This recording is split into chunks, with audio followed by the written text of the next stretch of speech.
اب میں جو پڑھا رہا ہوں پڑھ لیجئے۔ آسمان کے دروازے کھلنے کا نبوی نسخہ، صبح شام ایک ایک مرتبہ پڑھ لیجئے۔ خوشخبری کی بات یہ ہے کہ حضرت محمد صلی اللہ علیہ وسلم کی زبان مبارک سے سب سے پہلے نکلنے والا کلام یہ ہے۔ یہ میرے نام کا چینل ہے، اسے سب اپنے اپنے گروپ میں ڈال دیجیے۔ السلام علیکم ورحمۃ اللہ وبرکاتہ۔ امید ہے کہ آپ تمام حضرات بخیر و عافیت ہوں گے۔ آج اب حضرات کے سامنے حضرت کی ایک اور کلپ لے کے آیا ہوں، آپ آگے سن سکتے ہیں انشاءاللہ۔ ویڈیو کی شکل کے اندر آخر رکھوں گا۔ اللہ ہمیں عمل کی توفیق نصیب فرمائے، آمین۔ السلام علیکم ورحمۃ اللہ وبرکاتہ۔ نحمده ونصلی علی رسولہ الکریم، اما بعد۔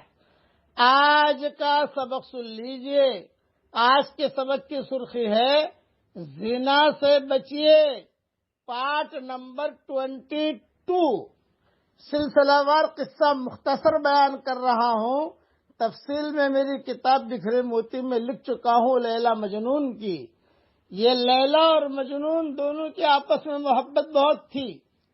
مجنون نے اور لیلا نے یہ مشورہ کیا کہ ابھی تیری میری ملاقات تو نہیں ہو سکتی، ایک ہی محلے میں رہتے ہیں لیکن دروازے الگ الگ رخ پر ہیں، تو تیری خبر مجھے کیسے ہو، میری خبر تجھے کیسے ہو؟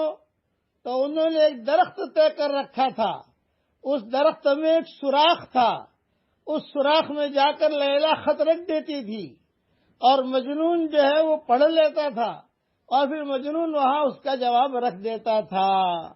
لوگوں کو پتا چلا کہ بھی یہ عورت یہاں کیوں جاتی ہے درخت کے پاس، تو لوگوں نے بوجھ کیا یہ مجنون یہاں کیوں جاتا ہے۔ یہ قیس نام تھا اس کا، یہ تو امام حسن نے اس کا نام رکھا ہے مجنون۔ تو تب پتا چلا کہ اچھا یہ معاملہ ہے۔ باپ کو معلوم ہوا تو باپ نے اچھا یہ مولانا یوسف صاحب رحمۃ اللہ علیہ فرماتے تھے کہ یہ مجنون عبداللہ بن عمر کے دوستوں میں سے تھا، یہ اور تابعی تھا، چونکہ صحابہ کو دیکھا ہے اس نے مجنون نے۔ حضرت عمر کے زمانے میں اس کی شادی کا مسئلہ کھڑا ہوا تھا قیس کا، میں قیس کہوں گا کیونکہ مجنون نام تو بہت بعد میں پڑا اس کا، امام حسن نے رکھا۔ چنانچہ ایک مرتبہ زمین پر بیٹھا ہوا وہ کچھ لکھ رہا تھا کہ کسی نے آ کر پوچھا کیا کر رہا ہے، تو کہا کہ لیلا کا نام لکھنے کا مشق کر رہا ہوں۔ تو پھر کسی نے کہا دھپ ماری، یہ فرمایا کہ اللہ سے ڈرتا نہیں ہے، اتنا تو اس کے پیچھے پڑا ہوا ہے۔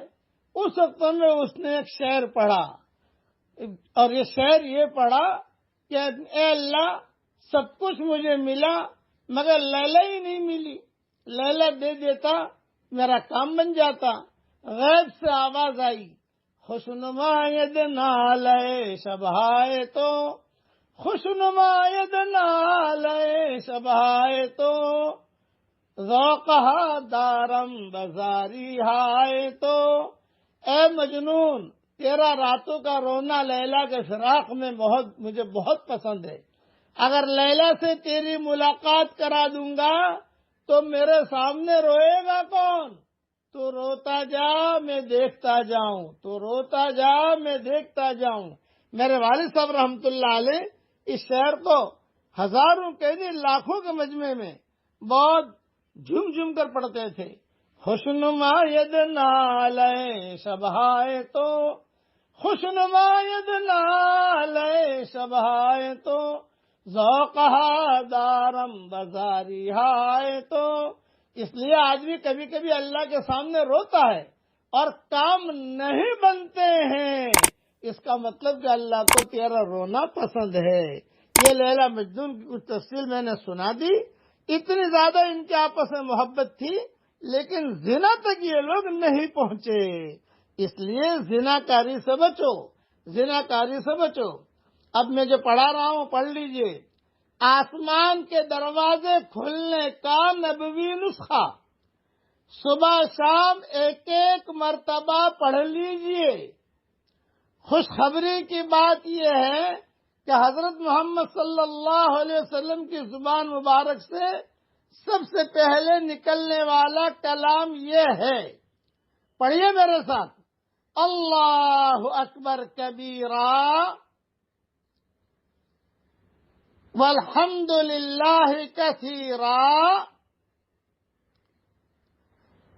وسبحان اللہ بکرۃ واصیلا۔ ترجمہ ہی پڑھ لیجئے، اللہ بڑا ہے، سب سے بڑا، اور تعریف اللہ کی ہے بہت زیادہ، اور ہم صبح شام اللہ کی پاکی بیان کرتے ہیں۔ فضیلت امام مسلم رحمۃ اللہ علیہ نے عبداللہ ابن عمر رضی اللہ تعالیٰ عنہما سے بیان کیا ہے کہ ایک دفعہ ہم حضور صلی اللہ علیہ وسلم کے ساتھ نماز پڑھ رہے تھے کہ ایک آدمی نے مذکورہ کلمات کہے تو حضور نے فرمایا فلاں فلاں کلمات کہنے والا کون ہے؟ حاضرین میں سے ایک آدمی نے کہا یا رسول اللہ میں ہوں۔ آپ نے فرمایا مجھے ان کلمات سے تعجب ہوا کہ ان کے لیے آسمان کے دروازے کھول دیے گئے۔ بس یہ میری کتاب جو نئی 26 صورتیں آئی ہیں صفحہ 565 پر موجود ہے۔ میں نے کلمے پڑھے، اللہ نے میرے لیے دروازے کھول دیے آسمان کے۔ آپ بھی پڑھ لیجئے، آپ کے لیے بھی دروازے اللہ تعالیٰ کھول دے گا، اور جو دعا مانگو گے اللہ قبول کرے گا۔ آمین۔ وآخر دعوانا ان الحمدللہ۔